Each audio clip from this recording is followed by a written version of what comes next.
Hello guys, Beastie here with another video, and I'm gonna start bringing you a whole new type of video, and this is called the Barry and Fergie Show. Introduce yourself, Fergie. Hey guys, I'm Fergie. I'm a friend of Barry. We go to the same school. Yeah, We we that's both about it. we both love football, and we're gonna discuss it. And the reason I'm doing this is so you guys get to hear a different view on NFL topics that are going on today, and like questions you start seeing in other shows, you'll hear us discuss too to hear our point of views on them. And I was gonna start doing that by myself, but that'd be kind of weird because you're just hearing my point of view. This way, you can hear some arguments on both sides if there's different point of views and everything. And the first question, guys, I'm gonna ask Fergie today is: you see at my last video, I had my top five teams. I'm asking Fergie right now, what is his top five teams in the NFL right now? All right, so from 5 to 1, I'll have to say Bears, Pats, probably Chiefs, then Saints and Rams. Now, real Yeah. quick, Fergie, can you explain to them why you put the Bears on your list? Yeah, I think just with the addition of Khalil Mack, I mean, it brings in this whole new mindset for them. And then Mitch Trubisky, he's upped his game a lot from last year. Last year, I was actually kind of worried that he wouldn't do so good, and but he's really proven that he's ready for the NFL. And I mean, he's got Allen Robinson now, which is a huge upgrade for him at wide receiver, especially from them losing Alshon Jeffrey. So I think that they just bring in this whole new aspect on defense, and they'll totally up their game on offense. So, do you think that the Vikings or the Panthers or maybe even the Ravens can compete for that spot later on and take the Bears out of your top five? Yeah, definitely the Ravens. If you guys don't, so you guys don't know, but I'm a huge Steelers fan. They're my favorite team, and I watched their game against my Steelers, and I mean, I liked what they did on offense. They showed a lot of different new looks, a lot of trick plays, and I love the way they use Lamar Jackson. I mean, that's basically all that I want. Just teams doing more of that, and it's a risky move. I mean, they're using their future quarterback, their future franchise quarterback, and putting him in a spot where he can get injured. But I like this call. I mean, I want more NFL teams to be more risky like that. So I definitely think if they can up their offense, because their defense is stacked, but they can just do more trick plays like that, they'll definitely make it. Panthers.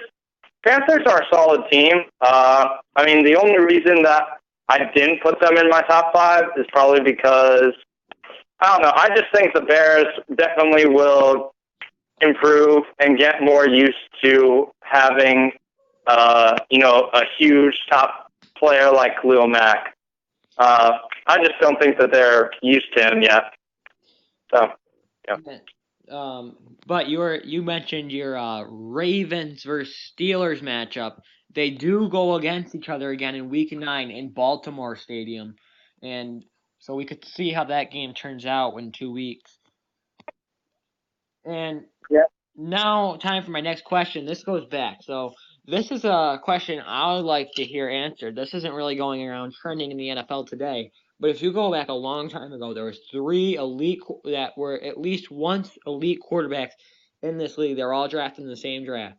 And those three quarterbacks was Eli Manning, Philip Rivers, and Ben Roethlisberger.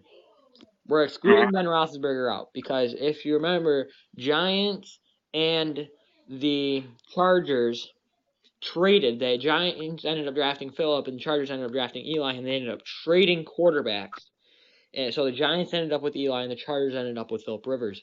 So now, obviously, this year Philip Rivers is playing better, but throughout the careers, who got the better end of that trade? Throughout all the years with the Giants, 2 Super Bowl wins and some Chargers struggles, but the Chargers playing really good now and the Giants struggling now with Eli Manning. Who do you think won the better end of that trade so many years ago? Um, I don't know. That's a rough question because, like you said, I mean, Philip Rivers, has played great in the NFL. It's just he's never had the supporting cast to make it to the playoffs. And, I mean, a lot of people see, a great player as how many times they go to the playoffs. And, I mean, it's a good show, but, I mean, that also includes most of the team. I would probably have to go with Eli Manning just because, I mean, he led the team to 2 Super Bowls, and if you guys don't remember those two, I mean, they included the Giants when they were 8-8, winning the playoffs, and then going against the undefeated Patriots. And that was a huge upset. I mean, and he played phenomenal this is really, the second straight year that he's played bad, and I mean, he's just aging with time. Every QB does that, really. I mean, we haven't seen it from Peyton Manning or Drew Brees yet, but, I mean, it'll definitely happen. And Phillip Rivers, I mean, he's still performing, but I think that, Eli's definitely got, the better stats, playoff-wise, and probably season-wise, too, so I'd have to say Giants. All right. Good.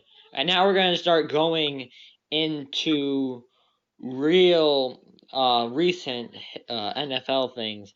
And I just want to hear your opinion. Who do you think is the best rookie so far in the 2018-2019 NFL season? What rookie do you think is making the biggest impact on an NFL team right now?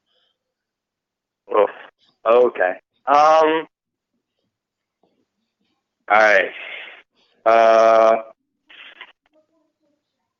a rough one. I mean, honestly, my top 2 picks, if Darius Geis didn't get injured in preseason, he would have definitely been my pick. But sadly he got injured, so he's not able to play this year. But it's probably between Baker Mayfield and Sam Darnold. Just because they were, Josh Allen too, but, he doesn't really have that supporting team yet. So. All right, so going with all quarterbacks there. And now going off of rookies, this doesn't have to be rookies with the next question. I'm just looking for younger players in the league.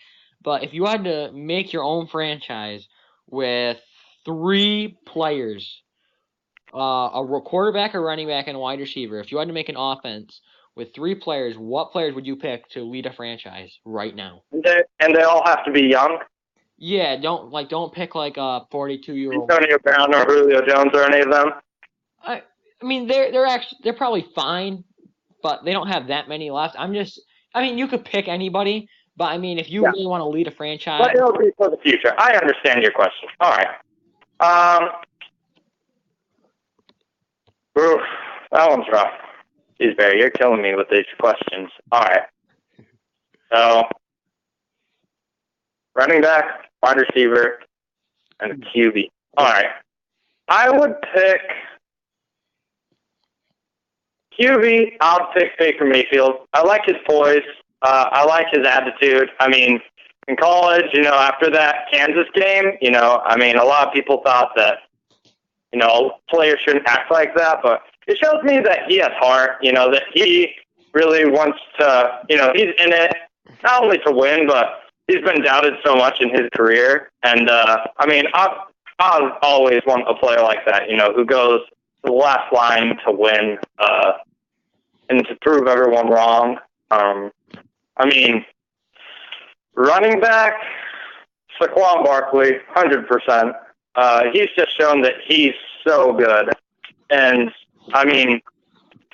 he's just really putting it all out there for the Giants. It's just, Eli's not being able to perform at the best level so far. So, let's see, I have Baker, I have Saquon. And for wide receiver, I'm going with all rookies here. I'll go Calvin Ridley. He's putting up fantastic numbers for Atlanta.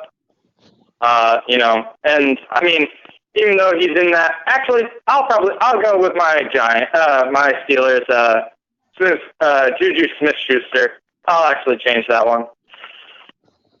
All right. So Juju, because he's number 2 wide receiver on the Steelers. Let's go, boys. And I mean, he would be a number 1 wide receiver on a lot of NFL teams.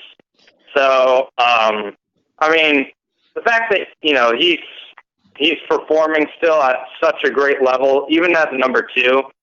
I mean, really, he's putting up receiver 1 stats, and so.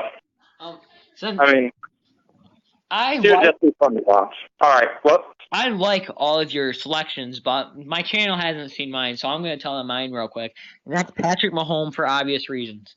He is blowing it up, and he is not scared to take chances, and he is so confident, and he's so calm in hard situations and very difficult situations. He is very calm, and he can lead his team to win a lot of games.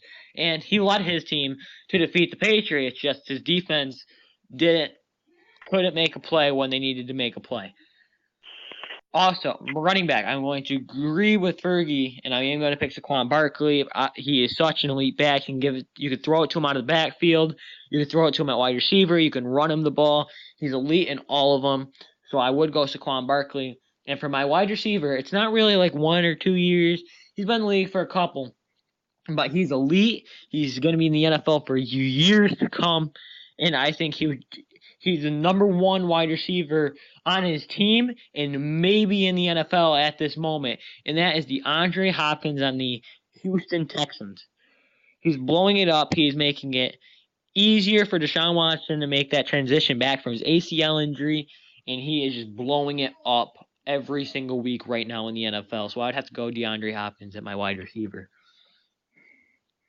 And fantastic experience. What were you saying? I said I loved your picks. And 2 more questions here. All right. The Jaguars are struggling right now in today's NFL, going off of 2, I think maybe even 3 really tough losses. I'm going to check real quick to make sure it was 3. But they've been going through some rough games recently. And why can't I not find them right now? I can't. Oh, never mind. Who did the Jaguars play this? Oh, that was their Texans loss. Then they had a bad loss to the Cowboys. And they had a bad loss to the Chiefs. So 3 bad losses in a row. And who do you think is to blame for those 3 losses on that Jaguars team? Ooh. I mean, Leonard Fournette's been injured. So you can't really blame it on injury, I mean, the best you can do for injuries, just to prepare for it and to mentally get ready. So I don't blame him for the losses. And, I mean, TJ Yeldon, he's been doing really good for them, so I don't think it's the running backs. I don't know. That's a tough question. I mean, their wide receivers, when they won, their wide receivers were playing great. Blake Bortles, he's been doing all right. He's been doing pretty good. Good solid start. I don't know. Maybe mentally he's broken down a little more, thinking that he could just, that defense could, just help him win games. Probably the defense. I'll probably put it on the defense. They just have not been living up to, what they set, that mark that they set last year of, being top 5 defense. I mean, I don't know. I just think they're letting too many big plays happen. So. I think that's happening, though, because I don't think right now Blake Bortles in the last couple of weeks, I mean, he hasn't been putting up crazy numbers. He lost last week 20-7. He lost to the Cowboys 40-7. And they lost to the Seahawks the Chiefs 30-14. So within 3 weeks, their offense has put up 28 points. And if their offense can maintain the ball for a long period of time and drive out, that means their defense is on the field all the time.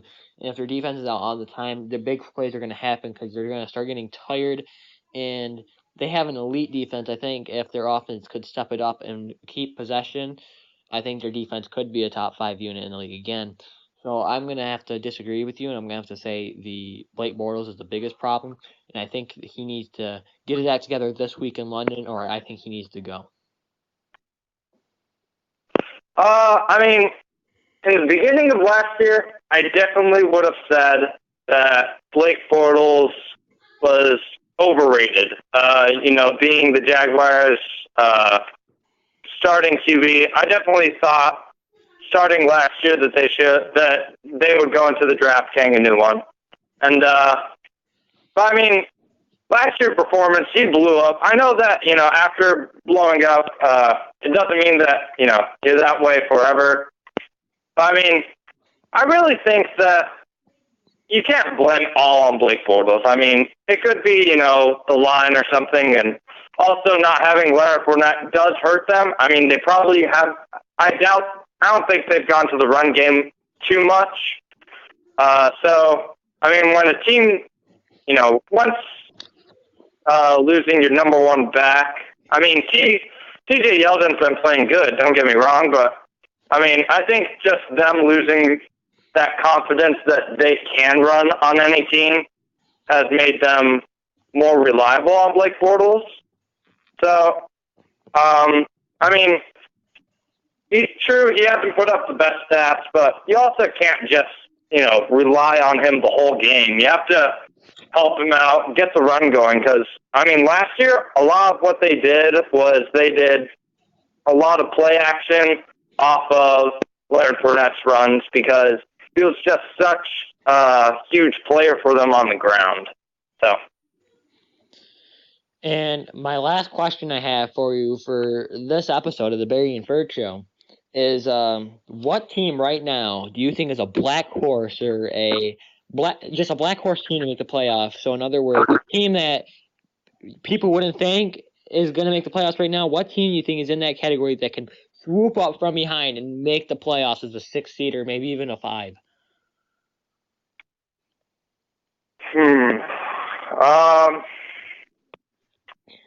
Me personally, I'm going between 2 teams right now at the moment, but I mean, definitely the Texans starting out, I would have definitely said the Texans because they were 0-3. Now they've gotten a few wins under their belt. They're doing great.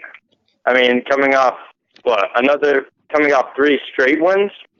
I think. I believe so. They came off the last week win against the Jaguars. Then they came up. Then they beat the Bills. And they defeated the Cowboys. And the week before that, they defeated the Colts. So yeah, they're at 4 straight.